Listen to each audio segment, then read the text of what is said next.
Qu'est-ce qu'il y a sur YouTube? Redmi Note 11, ce que j'attends du Galaxy S22, Redmi Note 11, j'ai vu la présentation, les différents Redmi Note 11, 9 février, Galaxy S22, ouais, bref, tous le même.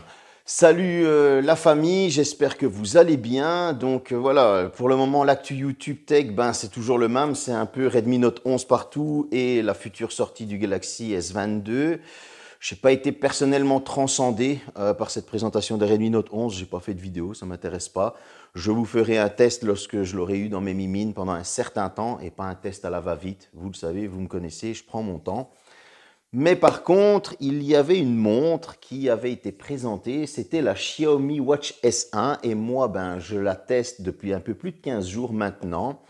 J'ai été personnellement étonné de cette montre, en tout cas. Vous allez me dire comment tu l'as eu. Ben voilà, j'ai quelqu'un qui me l'a envoyé de Chine. Ça m'a fait plaisir de l'avoir. Ça m'a fait plaisir de la tester, en tout cas, franchement. Vous allez me poser ici des questions, mais elle est en chinois, oui, mais on sait l'utiliser. Je vous en parle tout de suite après le générique. Mais avant ça, je vais vous demander de me mettre un like, de vous abonner, d'activer la petite cloche, parce que c'est quand même mérité, je trouve. Hein, parce que je vous parle d'un truc que j'ai quand même entre les mains. Allez, je vous envoie le générique.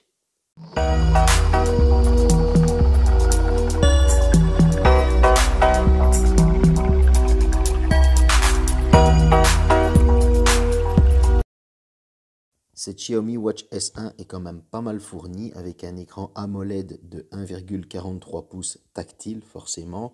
Elle a du Bluetooth 5.2, une puce GPS, une puce NFC pour les paiements. On pourra contrôler la caméra à distance, contrôler la musique. Au niveau capteur, on est assez bien fourni aussi, podomètre, capteur de fréquence cardiaque, capteur d'oxygène. Elle pourra calculer vos calories, vos pas, le nombre d'heures que vous avez dormi, plus toutes les fonctions d'une montre forcément. Elle est compatible avec Android et iOS, mais c'est un OS dédié. Elle a une batterie de 470 mAh, on en parlera plus tard dans le test. Elle a un chargeur qui est dédié. Et pour la résistance à l'eau, c'est du 5 ATM, donc franchement, c'est du très bon. Après cette lecture de spec, parlons un petit peu du design de la montre et ses finitions. Franchement, niveau design, ils ont fait un énorme effort par rapport à la Xiaomi Watch, par rapport au Watch Lite, Watch 2 Lite, etc. Forcément, c'est pas comparable, vous me direz, mais là, Xiaomi rentre directement dans une catégorie premium et ça, on ne peut pas le retirer. Si je dois faire un comparatif avec cette montre, c'est une fusion entre la Galaxy Watch 3 classique et la Galaxy Watch 4. Pourquoi? Parce qu'elle fait aussi robuste, aussi grosse que ma Galaxy Watch 3 classique et elle n'a pas la bague comme ma Galaxy Watch 4.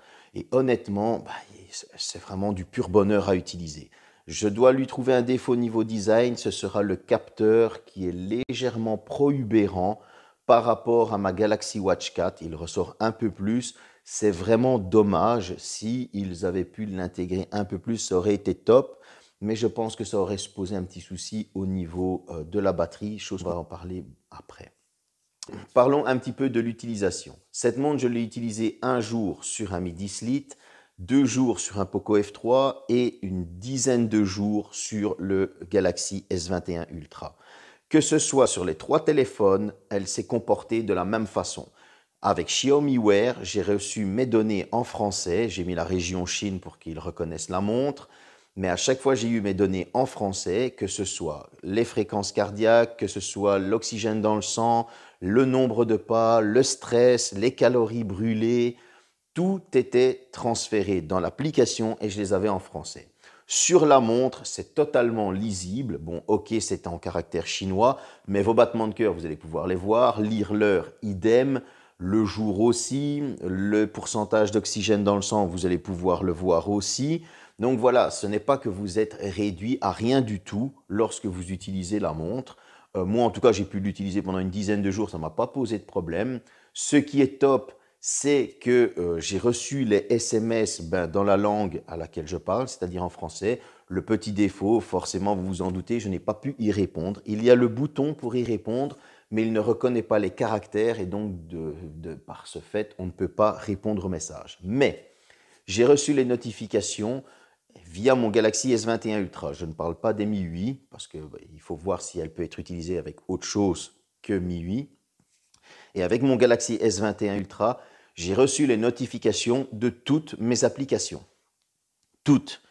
Je recevais les messages SMS, je recevais les MMS, je recevais mes messengers, je recevais mes notifications Facebook, Instagram, Twitter, Telegram, Viber. euh, je n'ai pas essayé Snap parce que je ne suis pas un gros utilisateur de Snap, j'avoue, mais je suis sûr que bon, je pouvais l'activer les notifications, donc j'aurais pu les recevoir. WhatsApp, j'ai reçu mes messages de toutes mes applications, sans aucune exception, même mes notifications YouTube. Donc voilà, je pense qu'une fois qu'ils vont la sortir en global, on aura tout ça qui sera bien, bien répertorié et ça va être juste topissime à utiliser parce que déjà là, ben, je pouvais recevoir, malheureusement, comme je dis, je ne pouvais pas répondre aux messages, ce qui est dommage. Mais en tout cas, une chose qui est super, malgré le fait qu'elles sont en chinois, j'ai pu répondre aux appels et les appels sont très, très clairs. Et franchement, même la personne m'entend au téléphone. Je vous envoie un petit extrait tout de suite.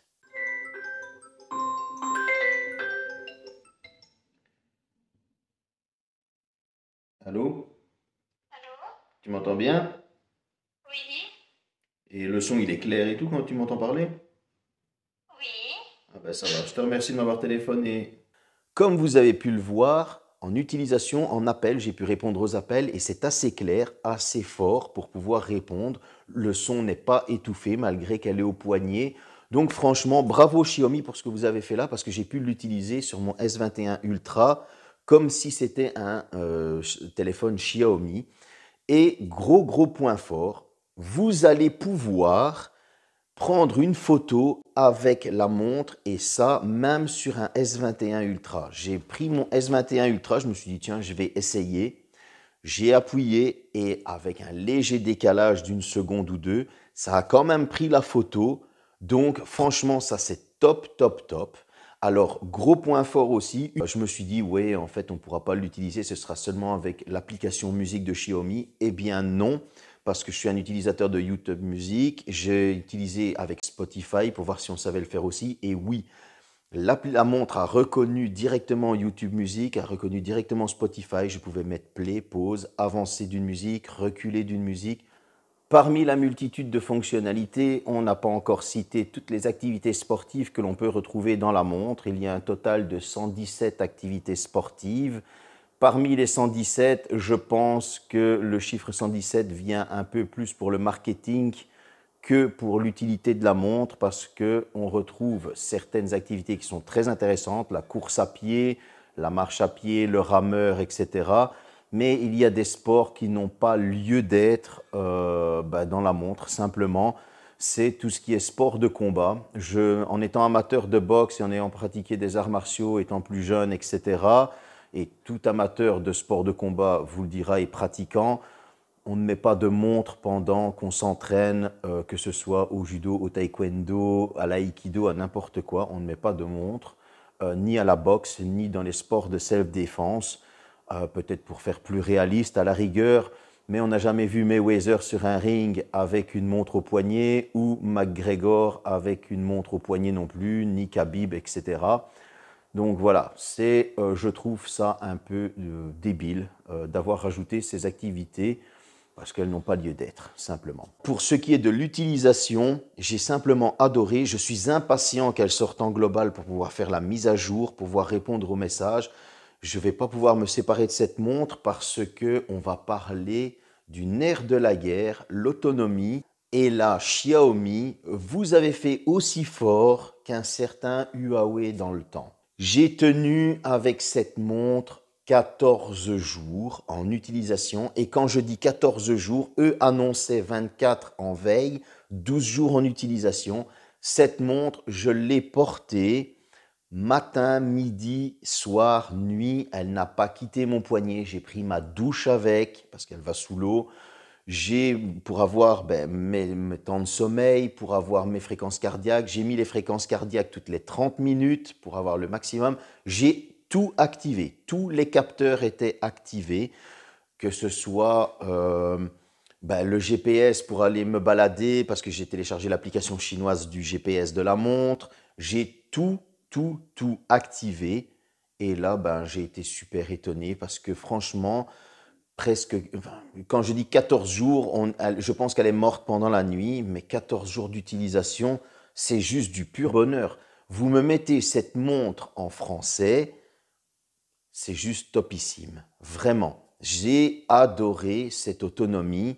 Quel plaisir d'avoir une montre qu'on ne doit pas charger tous les 2 jours.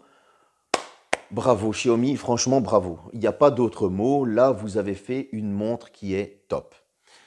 Pour conclure, on va commencer avec les défauts. On va citer le premier que j'ai déjà cité plus tôt dans la vidéo. C'est ce capteur qui est assez prohibérant. J'aurais préféré qu'il soit plus intégré à la montre comme la Galaxy Watch 4. Maintenant, sûrement que ça aurait grappillé en place et donc sur la batterie. C'est souvent là qu'on grappille le plus et on aurait perdu en autonomie. Donc voilà, c'est un demi-défaut, comme on va dire. Maintenant, au niveau de l'OS, il a sûrement son rôle à jouer aussi au niveau de l'autonomie, mais j'aurais préféré un OS beaucoup plus agréable, avec des couleurs un peu plus agréables et autre chose en proposition, un peu comme sur Wear OS, qui est pour moi le meilleur OS pour les montres. Ça, c'est un autre défaut. Maintenant, si je dois vraiment aller chercher un ultime défaut, ça aurait été que la montre sorte en mondial directement, que l'on puisse avoir le français, etc. et pas, encore une fois, d'abord en Chine.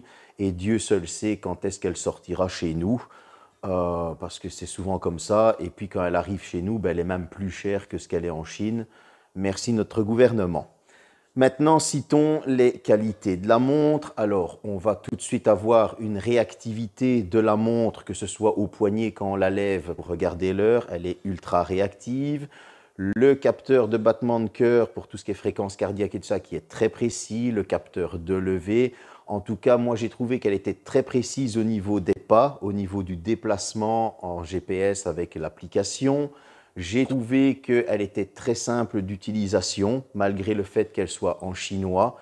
Ça fait super plaisir. Un écran qui est vraiment clair, net, très illuminé. Il a pas mal d'options et franchement, il ne paraît pas son 1,43 pouces, il paraît beaucoup plus grand.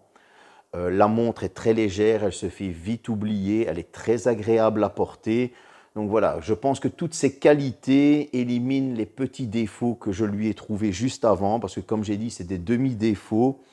Voilà, j'espère que cette vidéo vous a plu. En tout cas, moi, c'est une montre que je vous conseille. Si vous avez l'occasion de vous l'acheter ou si vous préférez l'attendre en version globale, n'hésitez pas à me mettre un commentaire, à me poser des questions s'il y a des choses que j'ai oubliées. Ça se peut que j'ai oublié des choses dans la vidéo. À bientôt.